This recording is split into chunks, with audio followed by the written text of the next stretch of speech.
আসসালামু আলাইকুম। আজান পাখির নানা আজান পাখিকে অভিমান করে নোয়াখালী থেকে চট্টগ্রাম যাচ্ছে না, কিন্তু আজান পাখি ঠিকই তার নানা পাখিকে দেখতে চট্টগ্রাম থেকে নোয়াখালী চলে আসলো। তো এটা হচ্ছে আমার আব্বুর কবর। আজান হওয়ার পরে এই প্রথম আজানকে নিয়ে তার নানার সাথে সাক্ষাৎ করতে চলে আসলাম আমরা নোয়াখালীতে। অনেক দিন ধরে আসবো ভাবছি, কিন্তু সময় সুযোগ মতো আসা হচ্ছে না। তো এই যে ফুপুকে নিয়ে চলে আসলাম নোয়াখালীতে আমার আব্বুর কবর দেখতে। আমার আব্বু মারা গেছে 7 বছর হয়ে গেল। এই যে সুপারি গাছগুলো দেখছেন, এগুলো আমার আব্বু নিজ হাতে তৈরি করা সুপারি গাছ।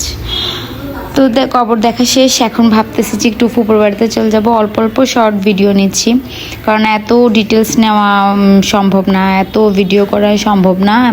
ছোট বাচ্চা নিয়ে, তার মধ্যে অনেক শীত পড়তেছে নোয়াখালীতে। এত শীত পড়বে ভাবলে কখনোই আসতাম না। চলে গেলাম, একটু ভিডিও ক্লিপও নিলাম। কচুরিপানা ফুল তুলতেছি। এই যে আমরা ঢুকে গেলাম আমার ফুপুর বাড়িতে। অনেকদিন পর, প্রায় 7 বছর পর আমার ফুপুর বাড়িতে আসলাম। এগুলো হচ্ছে আমার ভাইয়ের ছেলে, একটা হচ্ছে আমার বোনের মেয়ে। ফুপু তো বিশাল আয়োজন করলো খাবার দাবারের। তো এত কিছু দেখে সবাইকে অবশ্যই আমাদের বাড়ি দাওয়াত দেওয়া হয়েছে। আমার ভাবিরা চলে আসছে এখানে, সাথী বিথি, আমার আপু, মনি, আম্মু, ইব্রাহিম সবাই খাচ্ছিল। খাওয়া নিয়ে সবাই বিশাল ব্যস্ত। তো তার মধ্যে আমিও একটু ভিডিও নিয়ে নিলাম। এখানে বাহিরে আমার ভাইয়ের মেয়েরা বসে আছে, সবাই আমরা পান পার্টি দিচ্ছিলাম, আমরা পান খাচ্ছিলাম। তো বলতেছি চলো আমরা একটু ভিডিও করি। পান না, এগুলো আসলে এগুলো একটা স্মৃতি হয়ে থাকবে। ওরাও বড় হয়ে যাবে, আমরাও অনেক বয়স্ক হয়ে যাবে, তখন এই জিনিসগুলো দেখবো আর অনেক আফসোস করবি। এই জিনিসগুলো তার কখনো ফিরে পাবো না, এই সময়গুলো। তো আমরা সবাই বিকেলবেলা বের হয়ে গেলাম। আমার ভাইয়ের ছেলে বলতেছিল চলেন ফুপু আমরা শাপলা বিলে যাব। তো আমাদের ফুল গ্যাং পার্টি আমরা শাপলা বিলে চলে গেলাম। শাপলা বিলে গিয়ে আমরা জাস্ট অবাক।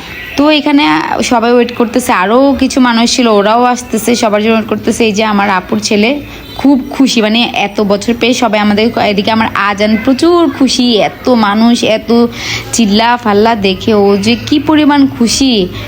ওর খুশি দেখে সবাই অনেক খুশি। এই যে শাপলা বিলে আমরা সবাই শাপলা ফুল তুলতেছি, আনন্দ করতেছি একসাথে। এতগুলো শাপলা কখনো দেখিনি, এই প্রথম দেখতেছি। এই যে দৌড়াচ্ছিলাম সবাই ছবি তোলার জন্য, শাপলা তোলার জন্য। শাপলাও তুলতেছি, ফটোশ্যুট নিয়ে ব্যস্ত। এদিকে আকাশ আমার ছেলেকে নিয়ে নেমে গেছে, ও শাপলা তুলবে। আমার ছেলেও তো খুশি, আমি তো খুব ভয় পাচ্ছিলাম আল্লাহ ফেলে দেয় কিনা ফেলে। তখন আকাশ বলতেছিল আন্টি আমার জীবন যাবে, কিন্তু আমি আজানকে পড়তে দিব না। এখানে আমাদের তন্নি ওই যে মানে পিক আর ভিডিও তোলা নিয়ে ওদের প্রচুর ব্যস্ত। এদিকে আমার আম্মু আমার ফুপু নেমে গেছে, ওরা শালুক খাবে, শাপলা খাবে, হ্যান ত্যান করে নেমে গেল। এই যে আমি নিয়ে বলতেছে আমাকে একটু ভিডিও করে। এদিকে আমি আমার ছেলেকে নিয়ে, আমার ছেলে শাপলা খাচ্ছিল, আম্মুরাও ছবি তুলতেছে, সবাই এখানে সাথে ছবি তুলতেছিল, আমার ভাবি ছবি তুলতেছিল, সবাই ফটোশ্যুট করতেছিল। ক্যামেরাম্যান ছিল সাগর, আমার ভাইয়ের ছেলে। এখানে সাথে বিকেলবেলা নাস্তা বানাচ্ছিল, বলতেছে আন্টি চলেন আপনাদেরকে নাস্তা বানায় খাওয়াই। যে ওকে ঠিক আছে। ওই শ্যামা পিঠা বানাইছিল, খুব টেস্ট হয়েছিল। এখানে এই যে সবাই খাচ্ছে, তার মধ্যে আমার বোন আর আমার ভাবি কোথায় জানি গেছে, আমি জানি না। এখানে আবার আসছি আমরা তার পরের দিন সকালবেলা শাপলা তুলতে।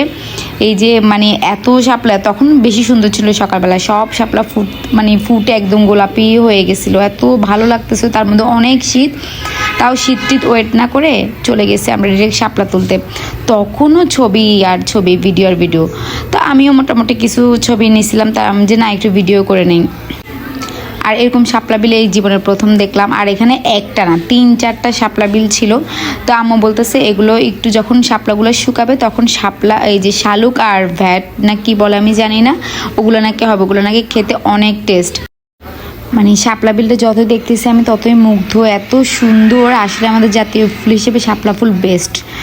তো এই যে আমরা আরেকটা মামার বাড়িতে চলে গেলাম বেড়াতে। ওই যে আম্মু নাস্তা নিচ্ছিল। এখানে গ্রাম তো তেমন নাস্তাও পাওয়া যায় না। এখানে বিথি ছিল, সাথে ছিল আমি, সাগর, আকাশ আমাদেরকে আগায় দিচ্ছিল, বল যে আন্টি চলেন আপনাদেরকে আগায় দেই। তো আমরা হাঁটতে হাঁটতে, অবশ্য আমার ফুপুর বাড়ি থেকে একটু কাছেই, মানে অত বেশি দূরে না, হেঁটে চলে যাচ্ছিলাম। ফুপুর বাড়ি থেকে চলে গেলাম আমাদের বাড়িতে, মানে আমার আপুর বাড়িতে। আপু বলতেছে চল পিঠা বানাই। এই যে ওরা সবাই পিঠা বানাচ্ছে, তার মধ্যে আমরা সবাই গোল করে কিচেন রুমে, রান্নাঘরে বসেছিলাম। বাংলায় কথা বলি, রান্নাঘরে বসেছিলাম। বসে সবাই পিঠা বানানো দেখতেছিলাম, আর আম্মু বানাচ্ছিল এবড়ো থেবড়ো করে। বাই বাই, টাটা, আল্লাহ হাফেজ।